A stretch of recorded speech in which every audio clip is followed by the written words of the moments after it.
बिस्मिल्लाहिर्रहमानिर्रहीम, अस्सलाम वालेकुम everyone, welcome to Minal Academy. Hope so कि आप सब ठीक होंगे। बच्चों, आज की वीडियो बहुत ज़्यादा इंपॉर्टेंट होने लगी है। जितने भी क्लास फर्स्ट ईयर के स्टूडेंट्स हैं, ये वीडियो उन तमाम स्टूडेंट्स के लिए। आज की जो वीडियो हमारे पास बेसिकली टॉपिक है वो है कि एप्लीकेशन को आप लोग किस तरह लिख सकते हैं ताकि आप 8 में से 7 मार्क्स तो एटलीस्ट ले ही सकें।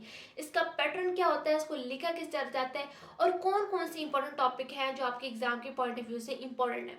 उसके बाद हम बात करेंगे रिपोर्ट राइटिंग के हवाले से कि रिपोर्ट को आप लोग किस तरह लिखते हो, उसका पैटर्न क्या होता है, उसको भी इंशाल्लाह डिटेल में डिस्कस करेंगे। क्योंकि जो पिछली वीडियो में थी उसमें मैंने एप्लीकेशन को बेसिकली स्किप आउट कर दिया था, तो स्टूडेंट्स का मेरे से ये पूछना था कि क्या एप्लीकेशन नहीं आएगी, तो एप्लीकेशन आएगी लेकिन मेरे से स्किप आउट हो गया था। तो इस वीडियो में डिटेल में एक्सप्लेन करूंगी एप्लीकेशन को भी और रिपोर्ट राइटिंग को भी, ताकि इन चीज़ों के हवाले से आपकी कन्फ्यूजन पूरी दूर हो जाए। तो स्टार्ट लेंगे। फर्स्टली हम बात करते हैं कि जो मॉडल पेपर है, यहाँ पे जो आप लोग के पास एप्लीकेशन आई हुई है वो आई हुई है right a job application for the post of an English teacher. ठीक है, ये आपके पास बेसिकली यहाँ पे इस हवाले से आई हुई है। अगर बात की जाए पेपर के पॉइंट ऑफ व्यू से कौन कौन सी इंपॉर्टेंट है, तो उसमें आप लोगों ने एक अकाउंटेंट के रिलेटेड कर लेना है, मोस्टली रिपीट हुई हुई होती है। उसके बाद मार्केटिंग के हवाले से आप लोगों ने देख लेना है, डाटा एंट्री के हवाले से देख लेना और टीचर्स के हवाले से देख लेना है। मतलब इसी तरह टीचर्स पे भी वो दे सकते हैं, या इंग्लिश टीचर या कोई भी इस तरह दे सकते हैं। तो फर्स्टली अब बात करते हैं एप्लीकेशन का बेसिकली पैटर्न क्या होता है।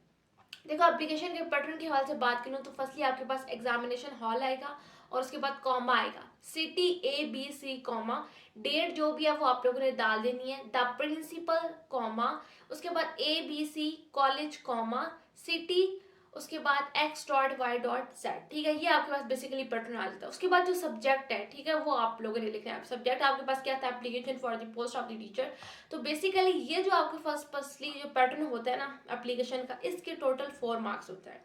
अगर इसमें आप लोगों ने कोई भी मिस्टेक नहीं की हुई तो यहाँ से 4/4 आप लोगों को मिल जाते हैं। तो इसलिए आप लोगों ने ध्यान से ये चीज़ें लिखनी है कि ना कि इस पूरे पैटर्न के आप लोगों के पास 4 मार्क्स है। बाकी जितना भी आप उसके अंदर लिखते हैं, जितनी भी डिटेल्स लिखते हैं, बाकी उसके 4 मार्क्स होते हैं।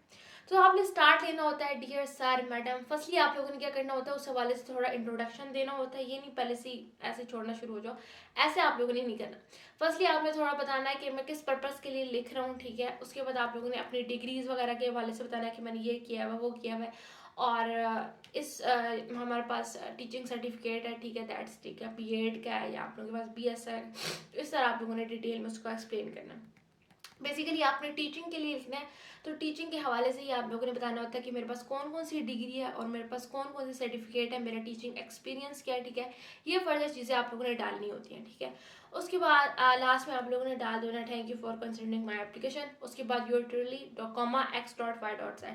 तो बेसिकली पैटर्न होता है। आप लोगों ने क्या करना है, इस पैटर्न को ध्यान से लिखना है और बीच में जो आप लोगों ने इन्फॉर्मेशन लिखनी है वो ध्यान से लिखनी है। फर्स्टली उसके हवाले से थोड़ा सा बताना है, देन उसके बारे में आप लोगों ने थोड़ी सी डिटेल में बताना है और लास्ट में थोड़ा सा उसको कंक्लूजन टाइप में बता देना है। बेसिकली ये आप लोगों के पास एप्लीकेशन का पैटर्न होता है। अगर एप्लीकेशन के रिलेटेड आप लोगों को नोट्स चाहिए तो देन वो भी मैं आप लोगों को प्रोवाइड कर दूंगी, मेरे से कॉन्टैक्ट आप लोगों ने कर लेना है। नेक्स्ट मूव आउट करते हैं अब रिपोर्ट राइटिंग के हवाले से। देखो, अगर रिपोर्ट राइटिंग के हवाले से बात करूँ तो यहाँ पे जो रिपोर्ट आप लोगों को मॉडल पेपर में दी हुई है वो ये दी गई है कि मतलब डेली कस्टमर आइटम में क्या हो रहा है, इंक्रीज हो रहा है, मतलब चीज़ों में क्या आ रहा है, इजाफा आ रहा है, उनकी प्राइजेस में क्या हो रहा है, इंक्रीज आ रहा है। तो इसके लिए आप लोगों ने क्या करना है, to the director the Punjab food authority comma city ABC। ठीक है, from the assistant food controller food authority city ABCD, और उसके बाद जो सब्जेक्ट है टोटल रिपोर्ट का भी और एप्लीकेशन का भी जो पैटर्न होता है बच्चों, उसके याद नंबर होते हैं। ठीक है, तो उसमें आप लोगों ने कोशिश करना है कोई मिस्टेक नहीं करनी। फर्स्टली आप लोगों ने क्या करना होता है, रिपोर्ट में उसका थोड़ा सा इंट्रोडक्शन देना होता है। ठीक है, उसके हवाले से बताना होता है। देन आपने बताना होता है बेसिकली आपकी रिपोर्ट किस बारे में। ठीक है, उस हवाले से आप लोगों ने बताना होता है कि किस बारे में आप रिपोर्ट लिख रहे हैं। उसमें फिर आप लोग बताएं कि आपकी क्या कंप्लेन है, उस हवाले से आप लोग लिख सकते हैं। उसके बाद सजेशंस देने आप लोगों ने, कंक्लूजन देना होता है आप लोगों ने। ठीक है, ये आपके पास बेसिकली एक रिपोर्ट का पैटर्न होता है। अगर आपके टीचर्स हैं जो आप लोगों को पैटर्न प्रोवाइड किया हुआ है वो भी आप लोग कर सकते हैं, कि ना कि मोस्टली सेम ही पैटर्न होते हैं। उसके बाद सिग्नेचर x.y.z। सिग्नेचर नहीं है कि आपने सिग्नेचर करने, जस्ट आपने इसी तरह लिख देना। सिंपल सा पैटर्न होता है बच्चों। अगर आप लोगों को इन चीज़ों के नोट्स चाहिए तो वो भी मैं इंशाल्लाह आप लोगों को प्रोवाइड कर दूंगी। कॉन्टैक्ट नंबर मैंने आप लोगों को दिया, उस पर रब्ता करना सिंपली। बाकी बच्चों कोई भी कन्फ्यूजन है किसी भी हवाले से, पेपर की किसी भी हवाले से कन्फ्यूजन, चाहे MCQs के हवाले से कन्फ्यूजन है, ग्रामर के हवाले से कन्फ्यूजन है, तो आप लोग मेरे से रब्ता कर सकते हैं। बाकी इंशाल्लाह पेपर आप तमाम स्टूडेंट्स का बहुत अच्छा होगा। तैयारी करें, जितनी ज़्यादा तैयारी करेंगे इंशाल्लाह उतनी अच्छे मार्क्स आएंगे। बाकी बच्चों वीडियो को लाइक कर देना, चैनल को सब्सक्राइब कर देना है और बाकी स्टूडेंट तक भी शेयर आउट कर देना है। शुक्रिया।